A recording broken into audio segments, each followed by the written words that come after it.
Assalamualaikum warahmatullahi wabarakatuh. Pada kesempatan kali ini saya akan mempresentasikan proyek microcontroller 2 dengan judul Rancang Bangun Sistem Smart Control pada Kandang Burung Berbasis Internet of Things. Saya sendiri Firman Firdaus Alamanta, absen 11 dari kelas 2E JTD. Penjelasan yang pertama yaitu Smart Control pada Kandang Burung Berbasis Internet of Things. Nah, itu seperti apa? Jadi, smart control pada kandang burung menggunakan sistem monitoring keadaan secara otomatis dengan menggunakan sensor DHT11 dan LDR yang dapat menghasilkan data nilai secara real time atau terupdate setiap saat. Data tersebut dapat secara otomatis terhubung dengan smartphone untuk memudahkan pengguna. Komunikasi alat sensor DHT11 dan LDR dengan smartphone memanfaatkan sistem microcontroller ESP32 yang sudah disematkan program yang dapat menghubungkan hasil data sensor dengan aplikasi monitoring pada smartphone pengguna. Kemudian ada pengujian input. Di sini pengujian input pertama itu sensor DHT11.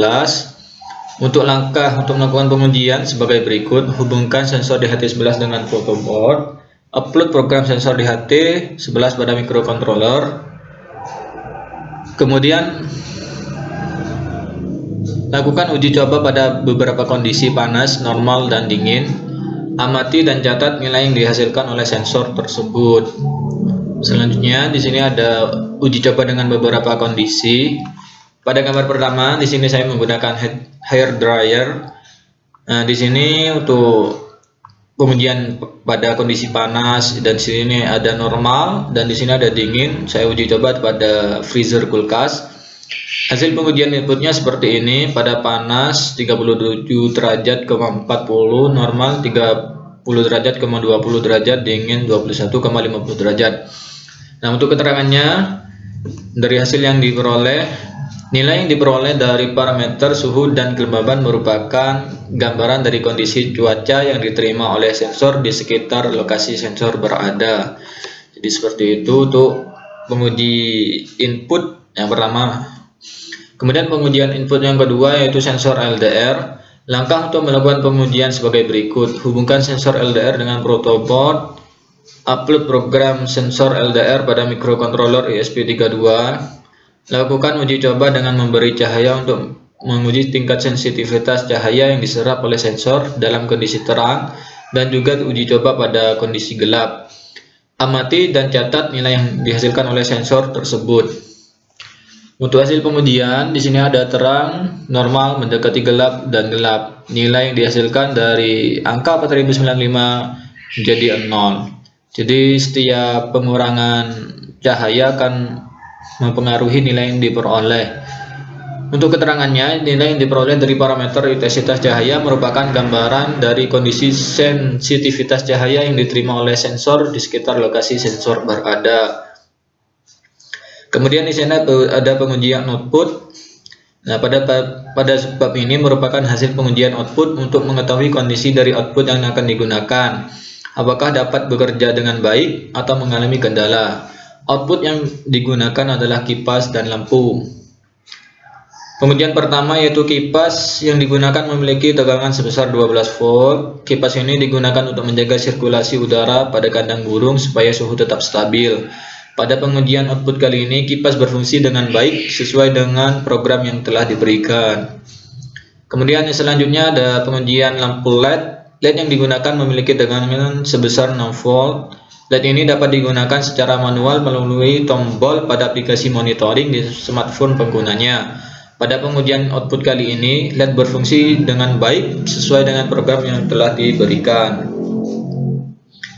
Kemudian di ini ada pengujian keseluruhan. Di sini menggunakan aplikasi GoToLar, software berbasis web yang dikembangkan untuk membuat aplikasi Android. Ini berguna untuk proyek microcontroller berbasis Internet of Things.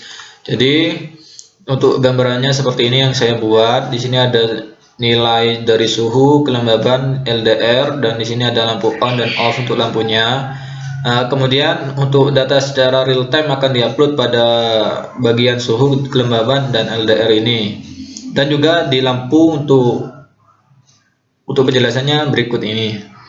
Nah, di Firebase, web Firebase. Firebase merupakan database yang disediakan oleh Google secara gratis yang dapat menyimpan data, namun memiliki tenggat waktu 1 bulan apabila kita membuka database dan dapat diakses melalui IP publik. Nah, di sini penjelasannya terdapat 4 data, yaitu pertama cahaya, kelembaban, LED, dan suhu. Nah, yang terupdate secara real time yaitu cahaya, kelembaban, dan suhu. Nah, untuk LED sendiri di sini apabila kita menekan lampu on maka data akan membaca nilai 1 dan lampu off akan membaca nilai 0. Jadi seperti itu. Kemudian ada pengujian keseluruhan. Nah, pada uji coba keseluruhan, uji coba alat, output yang digunakan tergantung dari hasil input yang diperoleh sensor.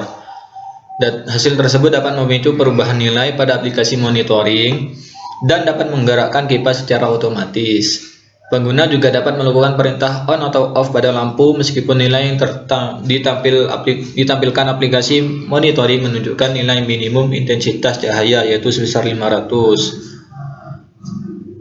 Selanjutnya ini ada kesimpulan pengujian keseluruhan. Jadi pada pengujian keseluruhan menambahkan sebuah aplikasi monitoring kodular yang telah dibuat. Pada simulasi yang dilakukan seluruhnya memanfaatkan relay yang dapat diatur secara otomatis dan manual. Relay otomatis digunakan sebagai penggunaan menghidupkan kipas yang dapat hidup secara otomatis. Kemudian untuk penggunaan relay manual diatur untuk penggunaan lampu yang dapat diatur secara manual. Aplikasi kodular yang telah dibuat mempengaruhi relay manual. Apabila diberi input masukan 1 atau button on pada aplikasi relay manual akan open dan arus listrik dapat mengalir ke lampu. Pada uji coba output lampu LED perlu diperhatikan bahwa pemasangannya langsung dihubungkan pada sumber arus di rumah. Namun diperlukannya modifikasi kabel yang digunakan dengan cara memutuskan saluran positif pada kabel dan dihubungkan ke bagian COM dan NC pada relay. Kemudian pada pengujian kipas dibutuhkan input tegangan sebesar 9 volt dari baterai yang dihubungkan pada relay untuk menyalakannya. Terakhir di sini ada saran. Dari hasil perancangan alat yang telah terrealisasi tentunya masih terdapat beberapa kekurangan. Untuk itu diperlukan pengembangan pada perancangan selanjutnya. Berikut adalah beberapa saran yang dapat dikembangkan. Yang pertama, mengubah segi tampilan user interface pada aplikasi Android sehingga terlihat lebih menarik. Yang kedua, mengembangkan versi aplikasi monitoring terbaru dengan mengikuti teknologi yang semakin berkembang.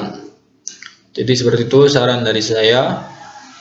Terima kasih. Kurang lebihnya mohon maaf. Wassalamualaikum warahmatullahi wabarakatuh.